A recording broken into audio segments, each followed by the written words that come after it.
So hello everyone दोस्तों, आज हमारा 1000 वीडियोस की सीरीज का 98 नंबर का वीडियो। सो फ्रेंड्स, आज का जो हमारा क्वेश्चन रहेगा वो है डिफरेंशियल इक्वेशन पर बेस्ड, जहां पे हमें क्वेश्चन गिवन है 2x plus y plus 1 d x plus 4x plus 2y minus 1 d y is equal to 0। अब हमें ये डिफरेंशियल इक्वेशन जो है ये सॉल्व करनी है।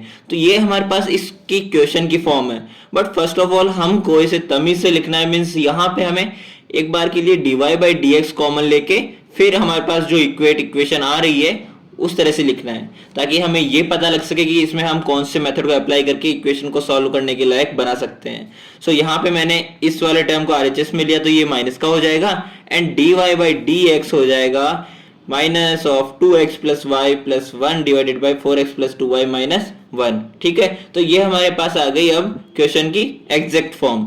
तो यहाँ पे अब अगर मैं dy बाई डी एक्स में देखूं कि मेरे पास में कौन सा मेथड अप्लाई करके मैं इस डिफरेंशियल इक्वेशन का सोल्यूशन निकाल सकता हूं, तो यहाँ पे हम अगर स्टैंडर्ड फॉर्म से इसका कंपैरिजन करें इस डिफरेंशियल इक्वेशन का, तो हमारे पास में जो एक मेथड का स्टैंडर्ड फॉर्म है dy by d x equal to a1x plus में b1y प्लस में c1 divided by a2x plus b2y plus c2।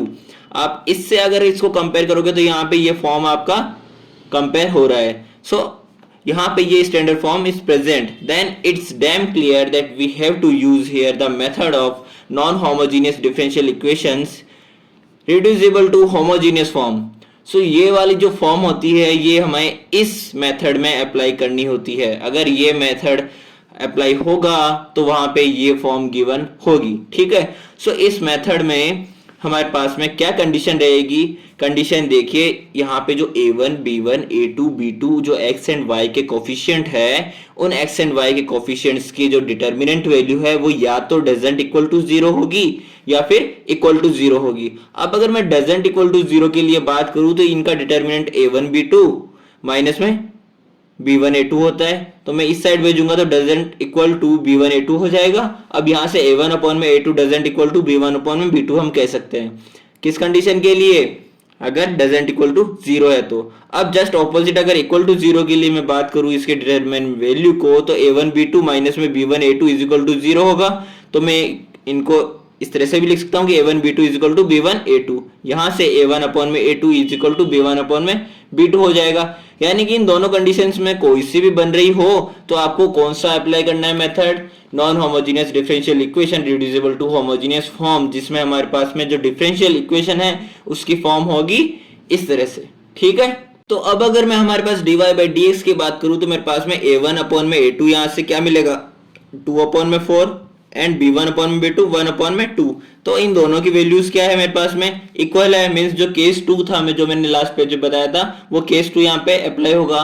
ठीक है, जहां पे इन दोनों की डिटर्मिनेंट की वैल्यू अगर 0 होती है तो हमारे पास में a1 upon a2 is equal to होता है b1 अपॉन में b2। तो आप इसके डिटर्मिनेंट वैल्यू को भी चेक कर सकते हो, वो क्या आएगी? 0 आएगी। अब जब हमारे पास केस 2 यहाँ अप्लाई हो रहा है तो मेरे पास में dy बाई डी एक्स को मैं इस तरह से लिख सकता हूँ minus of 2x plus y plus 1 divided by 2। अगर मैं कॉमन लूंगा तो यहाँ से 4x प्लस 2y में से 2 मल्टीप्लीकेशन ऑफ 2x प्लस में y हम लिख सकते हैं and minus 1 as it is हो जाएगा। अब जब हमारे पास में केस 2 अप्लाई होता है इस मेथड में तो हम यहाँ से 2x प्लस वाई को कंसिडर कर लेते हैं z में, एंड जब हम यहाँ से इसको रिप्लेस करेंगे z से तो हमें यहाँ पे dy बाई डी एक्स की वैल्यू भी चाहिए। इट मीन्स हमें बहुत साइड्स इसको डिफरेंशिएट करना पड़ेगा विद रिस्पेक्ट टू x, ताकि हमें यहाँ से dy बाई डी एक्स का टर्म मिल सके, तो हम dy बाई डी एक्स को रिप्लेस कर सकें इसके डिफरेंशिएशन से। ठीक है, तो यहाँ पे जब हम बहुत साइड्स डिफरेंशिएशन करेंगे विथ रेस्पेक्ट टू x तो मेरे पास आ जाएगा, जब मैं z का डिफरेंशिएशन करूंगा विथ रेस्पेक्ट टू x तो dz by d x and 2 multiplication of x जो है तो x का x के रेस्पेक्ट में हो जाएगा 1, इट मींस 2 यहाँ पे रह जाएगा एंड प्लस में dy बाई डी एक्स हो जाएगा। तो यहाँ से मेरे पास में dy बाई डी एक्स की वैल्यू आ जाएगी dz by d x minus 2। अब यहाँ पे dz by d x minus 2 मैंने रखा dy बाई डी एक्स की जगह पे and minus as it is, and 2x plus y की जगह पे मैंने z रखा plus 1 as it is, 2x plus y की जगह मैंने z रखा and 2 as it is minus 1 as it is, जो हमारी इक्वेशन थी ऊपर। तो यहाँ से मेरे पास में dz बाई डी एक्स की वैल्यू निकालना चाहूँ तो ये माइनस 2 इस साइड जाएगा तो 2 माइनस में z plus 1 divided by 2z minus 1 हो जाएगा। जहां से LHS को सॉल्व करने के बाद में मेरे पास फाइनली जो इक्वेशन आएगी वो आएगी dz by dx is equal to 4z minus 2 minus z minus 1 divided by 2z minus 1. So यहाँ से 4z minus z आ जाएगा 3z and minus 2 minus 1 आ जाएगा minus of 3. तो यहाँ से 3 कॉमन लूंगा तो z minus 1 रह जाएगा. अब यहाँ पे मेरे पास z वेरिएबल है एंड x के साथ में तो कोई वेरिएबल है ही नहीं, तो हम ये जो z वेरिएबल्स है इनको डिफरेंशियल ऑफ z के साथ में सेपरेट कर लेंगे. तो मेरे पास जब मैं इस टर्म को इस साइड भेजूंगा तो मेरे पास आ जाएगा 2z minus 1 divided by 3 of z minus 1 dz is equal to dx.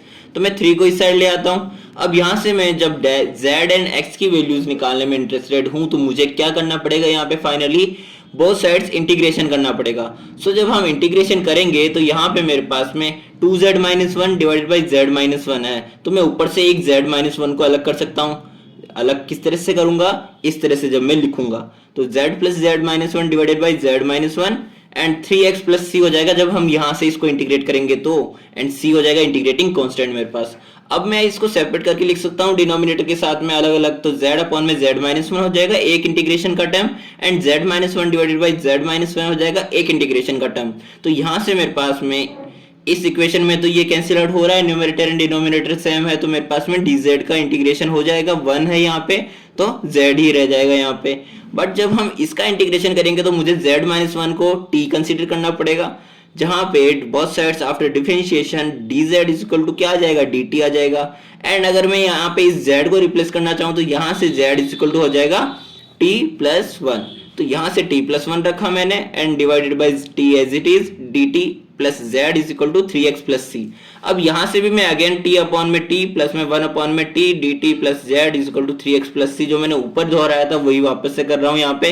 तो t से t कैंसिल आउट. अब 1 का t के रेस्पेक्ट में क्या हो जाएगा t एंड ये हो जाएगा log t प्लस में z इज इक्वल टू मेरे पास 3x प्लस c जो ऊपर से चला आ रहा था वही.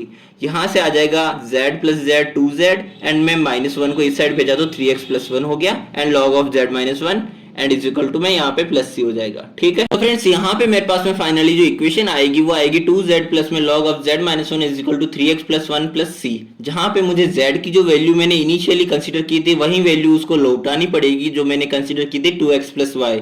सो 2x प्लस वाई मैंने वहां रख दिया जहां पर z है.